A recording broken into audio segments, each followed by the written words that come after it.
Bonjour.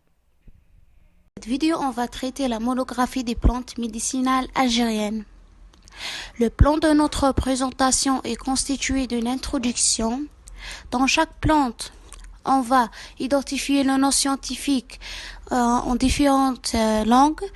Les classifications APG aussi, une petite historique, des critères d'identification, l'usage traditionnel et moderne médical et d'autres applications s'il y a et une conclusion. L'Algérie étant un pays riche en biodiversité, cette monographie se concentre sur des plantes spécifiques d'originaire d'Algérie. Son objectif est d'explorer les caractéristiques, la distribution géographique, les propriétés médicinales et à la fin les usages traditionnels. La première plante est le nom scientifique Thymus vulgaris, en arabe Zatar, en amazigh Azmour, en français Thym commune et en anglais Common Thym. Selon la classification APG, Thymus vulgaris appartient à la clade des angiospermes, la famille des Lamiaceae et l'ordre Lamiales. La région de l'ouest méditerranéen est considérée comme étant le centre de l'origine du genre Thymus. L'espèce Thymus vulgaris provient particulièrement du sud de l'Europe, de l'Espagne à l'Italie. En Algérie, le genre Thymus a colonisé le territoire avec 12 espèces. Ces espèces sont réparties de long territoire national, du nord algérois à l'Atlas saharanien et de Constantinois à l'Oranèse.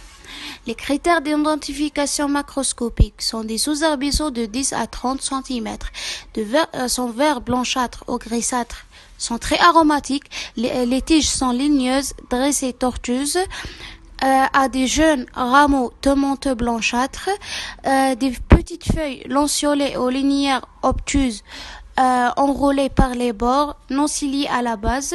Les fleurs sont rosiers ou blanchâtres, en tête globuleuse ou une épée. Les calices velleux à tubes un peu baisseux à la base. On passe à l'identification microscopique. Les trichomes glandulaires unicellulaires ou multicellulaires. L'astoma sur la surface des feuilles. Les structures des tiges peuvent être examinées pour observer la distribution des cellules, etc.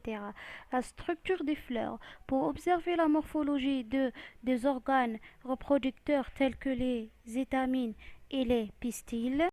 Pour l'identification chimique, cette plante contient les huiles essentielles et les flavonoïdes.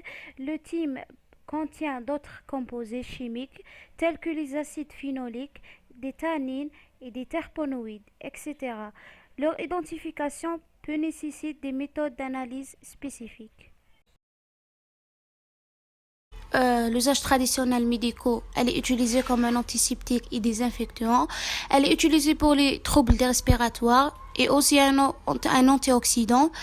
L'usage moderne médicaux, elle est utilisée comme un antimicrobien, un anti-inflammatoire et pour les stimulants immunitaires et pour les traitements des troubles digestifs. Et d'autres applications, elle est utilisée dans la cuisine, dans le domaine de la cosmétologie. Elle est aussi dans l'industrie pharmaceutique, pour le jardinage et pour l'industrie alimentaire. Pour la deuxième plante que nous avons étudiée, nous avons Astragalus armatus. C'est une plante qu'elle possède 3 synonymes. Acacia armata, Acanthelys tragacantoide, Pomeli anthelis. C'est une espèce endémique qui se trouve en Algérie, Maroc et Tunisie. Historiquement, cette plante est un supplément à base de plantes utilisé depuis des siècles dans la médecine traditionnelle chinoise. Il existe des types de cette herbe au Maroc. Il existe un type connu sous le nom d'Astragalus ibrahimianus A. Et il existe un autre type appelé Astragalus gray et son habitat se trouve au Maroc et se trouve également dans le sud-ouest de l'Europe. Ses origines sont la Chine, Corée et tous les pays arabes situés sur le continent d'Asie, ainsi que tous les pays d'Afrique du Nord, notamment l'Algérie, où elle se situe dans les régions de l'intérieur. où les taux de précipitation sont faibles et l'ensoleillement abondant. On passe à la classification selon l'APG. L'espèce c'est Astragalus armatus, la classe Dicotyledon, la sous-classe Dialepétale, l'ordre Fabal, famille Fabiacée, sous-famille Papillonacée. On va parler maintenant de l'identification macroscopique. L'Astragalus est une plante à gousse demeurant enfermée dans le calice fortement accrescent, vésicule papyracée, glabre réticulé. Arbuste de 20 à 50 cm à tige plus ou moins diffuse, arraché de feuilles, s'endurant et se transformant en épines très fortes. Ses fleurs d'une couleur blanche rosée. Et pour l'identification chimique, les travaux phytochimiques effectués sur le genre Astragalus ont permis essentiellement l'isolement de saponines, notamment de squelettes, cycloartane et olyanane, des composés phénoliques, surtout les flavonoïdes et les isoflavonoïdes.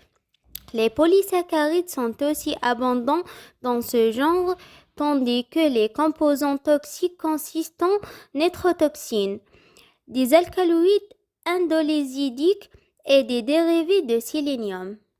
Maintenant, on va parler de l'usage traditionnel et médicinal de cette plante.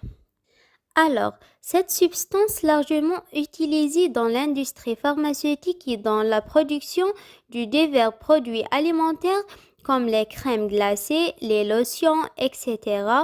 En médecine traditionnelle chinoise, cette plante est considérée comme l'une des herbes les plus importantes pour le traitement des néphrites, de diabète, du cancer de l'utérus et de leucémie. Et comme autre application, plusieurs études récentes ont indiqué que cette plante est riche en antioxydants et peut également aider à réduire le taux de cholestérol.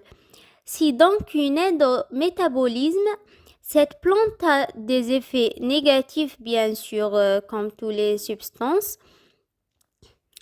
C'est pourquoi les scientifiques ont conseillé aux spécialistes traditionnels d'utiliser la plante pendant la maladie et non en continu afin d'éviter de nombreuses blessures graves. Pour la troisième plante, on a la mélisse. Leur nom scientifique Melissa officinalis, en arabe النعناع اللبناني, en amazigh temelaut, en anglais lemon balm et en français mélisse. Pour les caractéristiques selon l'APG, elle est de la famille de l'Amiacées, leur genre est Melissa et leur espèce Melissa officinalis. Pour les critères d'identification, c'est une plante herbacée vivace. Elle est formée de 3 espèces, Officinalis, Inodora, Altissima. Pour leur historique, ses origines du est du bassin méditerranéen, usage de Melissa officinale, s'est répandu en France.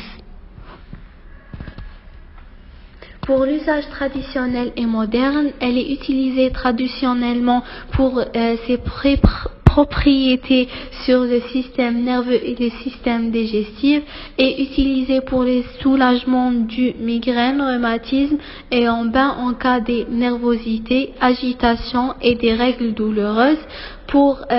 Elle est proposée sous forme des gélules, leur pesage 1,6 à 4,6 de poudre de mélisse à prendre à 1 fois à 3 fois par jour.